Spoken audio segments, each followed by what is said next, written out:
অন্তর্বর্তীকালীন সরকারকে বলবো, বাংলাদেশকে যদি গতিশীল করতে হয়, অর্থনৈতিকভাবে শক্তিশালী করতে হয় এবং সামগ্রিকভাবে বিদেশি শক্তিদের সাথে সুসম্পর্ক যদি রাখতে হয়, তাহলে অবশ্যই আমাদের একটি নির্বাচিত সরকারকে এই ক্ষমতা হস্তান্তর করতে হবে।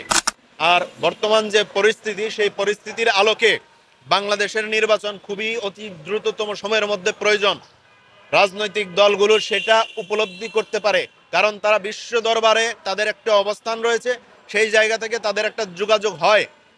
বিশ্ব থেকে বিনিয়োগকারী যে সকল সংস্থা এবং দেশগুলো রয়েছে, তারা কোনো রাষ্ট্রে কোথাও অন্তর্বর্তীকালীন সরকারের অধীনে থাকা অবস্থায় বিনিয়োগ করে না। আজকে প্রায় বছর খানিক যাবৎ হাসিনার আমল থেকে শুরু হয়েছে, বাংলাদেশে এখন পর্যন্ত কোনো নতুন বিনিয়োগ নেই, নতুন কেউ বিনিয়োগ করছে না। সেই বিনিয়োগ একমাত্র করবে ওই দিন যেদিন একটি নির্বাচিত সরকার আসবে, গণতান্ত্রিক একটি প্রক্রিয়া আসবে, সেই সরকারের অধীনে তারা বিনিয়োগ করবে। আর অর্থনৈতিক ক্ষেত্রে আজকে বাংলাদেশের যে দশের অবস্থা, সেই দশের অবস্থার জন্য দায়ী যেমন হাসিনা সরকার, তেমন এই যে বিনিয়োগ যে হচ্ছে না, সেই জন্য বাংলাদেশে আজকে এই পরিস্থিতি। ভ্যাট ট্যাক্স আদায়ের যে সংস্থাটি আছে, তারা যেতে পারে না, তাদের কাছেই ভিড়তে পারে না, অথচ তারা আমাদের দেশ থেকে হাজার হাজার কোটি কোটি টাকা বৈদেশিক মুদ্রা অর্জন করে বিদেশে নিয়ে চলে যাচ্ছে বিদেশি কোম্পানিগুলো। বাংলাদেশের একটি সিম কোম্পানি আছে, সেটার খুব বেহাল দশা, তার কোনো অবস্থাই নাই, সেটার নেটওয়ার্ক ঢাকাতেই ভালোভাবে পাওয়া যায় না, আর অন্য কোথায় পাওয়া যাবে তার কোনো অবস্থা নাই।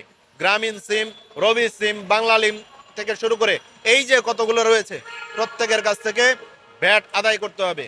আপনারা মন চাইলেই বাড়িয়ে দিচ্ছেন, কিন্তু যথাযথ আদায় করছেন না, সেটি তো হচ্ছে না। তাই নির্বাচন বাংলাদেশে খুবই জরুরি, প্রয়োজন। অতি দ্রুততম সময়ের মধ্যে বাংলাদেশে একটি নির্বাচনের রোডম্যাপ ঘোষণা করতেই হবে, এর বিকল্প কোনো রাস্তা নাই। অন্তর্বর্তীকালীন সরকার যদি মনে করে 3 বছর, 4 বছর, 5 বছর, 2 বছর স্টে করবে, সেটি বাংলাদেশের জন্য আত্মঘাতী হবে। সেই সিদ্ধান্তকে কখনোই আপনারা মূল্যায়ন করবেন না, আমরা সেটি চাই।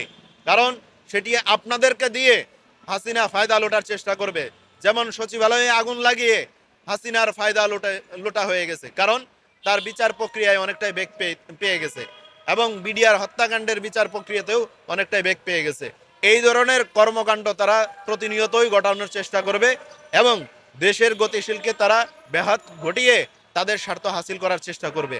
ভারত সেটিকে সমর্থন করবে, কারণ ভারতের চরম বন্ধু হাসিনা, আর হাসিনাকে ক্ষমতায় চায় সর্বোপরি ভারত। সেই জন্য ভারত বাংলাদেশে হাসিনাকে ফেরত দিচ্ছে না, কারণ বাংলাদেশে হাসিনা যদি আসে আর আওয়ামী লীগরা যদি আসে, তাদের বিচার হবে, হয়তো ফাঁসি হবে। এই যে আইনি প্রক্রিয়ায় তারা পড়বে, সেই জন্য তাদেরকে বাংলাদেশে ফেরত দিতে চায় না। আর এগুলো হলে বাংলাদেশে একটি সুষ্ঠু নির্বাচন হবে, সুষ্ঠু নির্বাচন হলে জনগণের সরকার প্রতিষ্ঠিত হবে, সেই সরকার ভালোভাবে দেশ পরিচালনা করবে। আমরা আশা রাখি দেশ গতিশীল জায়গায় যাবে, অর্থনৈতিক, সামাজিক, চিকিৎসা সর্বক্ষেত্রে উন্নতির বিকাশ ঘটবে।